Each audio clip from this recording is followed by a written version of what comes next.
आज मैं आपको सुनाऊंगा पुजारी और राजा की एक रोचक कहानी। एक राजा ने भगवान का एक सुंदर मंदिर बनाया और उसमें एक पुजारी को काम पर रखा। इस बात को बहुत समय बीत गया।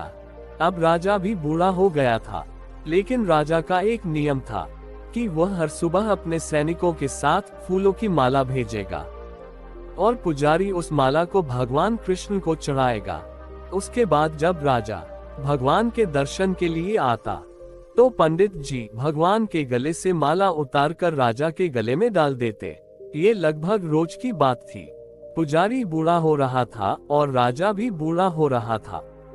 एक दिन राजा की तबीयत खराब होने पर राजा ने सिपाही के हाथों पुष्प माला भेजी और सिपाहियों से कहा कि पंडित जी को कह देना कि आज हमारी तबीयत ठीक नहीं है, आज हमारा इंतजार ना करें क्योंकि हम आज नहीं आ पाएंगे। फिर सिपाही ने जाकर पुजारी को पुष्प माला दी और पंडित जी को सारी बात कह बताए। पंडित जी ने श्री कृष्ण को पुष्प माला अर्पित की तो पंडित जी ने सोचा कि इतने वर्ष हो गए, भगवान का ये हार हमेशा राजाओं ने पहना है, लेकिन मैंने खुद आज तक इसे कभी नहीं पहना है। तो आज इतने वर्षों के बाद मुझे भगवान के इस हार को धारण करने का अवसर मिला है। ये निश्चित रूप से भगवान की इच्छा है, इसलिए यह परंपरा थी कि भगवान के उस हार को कैसे छोड़ देंगे। इसलिए इस बार पंडित जी ने वह हार अपने गले में डाल दिया।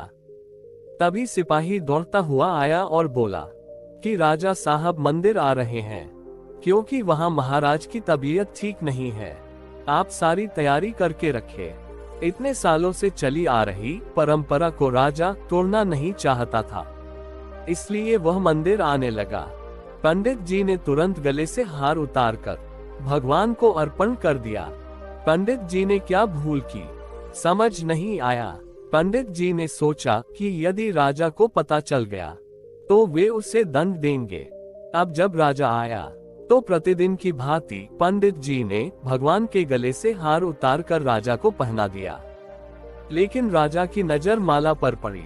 माला पर सफेद बाल गिरे हुए थे और उन्होंने महसूस किया कि सफेद बाल पुजारी के हैं। राजा ने पुजारी से पूछा कि क्या तुमने यह माला पहनी थी, सफेद बाल कहां से आए? तो पंडित जी डर गए। डर के मारे कहा कि यह सफेद बाल श्री कृष्ण का है। अच्छा, ये भगवान का है। राजा ने कहा। राजा को गुस्सा आया कि पंडित ने धोखा दिया है और ऊपर से झूठ बोल रहे हैं, और उन्होंने पूछा कि कृष्ण के बाल कब सफेद हुए? ठीक है, कोई नहीं, मैं कल सुबह के समय आऊंगा, फिर देखूंगा श्री कृष्ण के बाल सफेद हुए हैं या नहीं। और यह याद रखना पंडित, अगर बाल सफेद नहीं काले हुए तो इस फरेब के लिए तुम्हें फांसी पर लटका दिया जाएगा। राजा नाराज होकर चले गए और इधर पंडित जी को अपनी मृत्यु दिखाई देने लगी। उन्होंने भगवान कृष्ण को प्रणाम किया और कहा कि भगवान मुझे क्षमा करें, मुझे लोभ हुआ और मैंने सोचा कि यह माला मैं भी पहन लूं। भगवान मुझे बचा लो, नहीं तो कल मैं निश्चित रूप से राजा के हाथों मारा जाऊंगा। पंडित पूरी रात भगवान से प्रार्थना करता रोता रहा। अगली सुबह राजा श्रृंगार के समय आया और राजा ने पंडित से कहा कि पंडित मुकुट उतार दे, मैं बांके बिहारी के बाल देखना चाहता हूँ।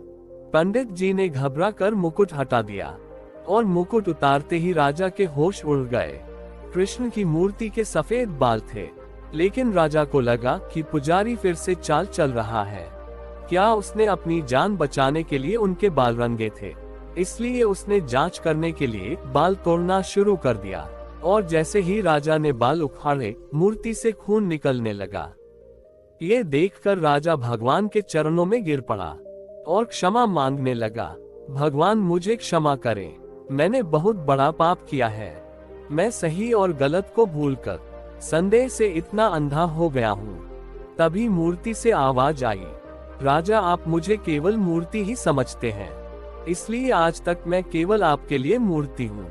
लेकिन इस पुजारी को मुझ में भगवान दिखा तो मुझे उसकी जान बचाने के लिए अपने बाल सफेद करने पड़े। उसके बाद राजा को अपनी गलती का पछतावा हुआ, लेकिन अब कुछ नहीं किया जा सकता। इसलिए कहा जाता है कि पत्थर में भी ईश्वर होते हैं। यदि आप ऐसा नहीं मानते हैं तो भले ही भगवान आपके सामने प्रकट हो जाए, आप उनसे उनकी सच्चाई के बारे में पूछेंगे। यदि आप वास्तव में ईश्वर को देखना चाहते हैं तो आपको केवल महसूस करना है। परमेश्वर पर बिना शर्त विश्वास रखें और बिना किसी रुकावट के अपना काम करते रहे। सर्वशक्तिमान आपको निश्चित रूप से अपना फल देंगे। धन्यवाद। दोस्तों, आप लोग वीडियो तो देखते हो मगर चैनल को सब्सक्राइब नहीं करते हो, तो आप लोग ऐसा न करें।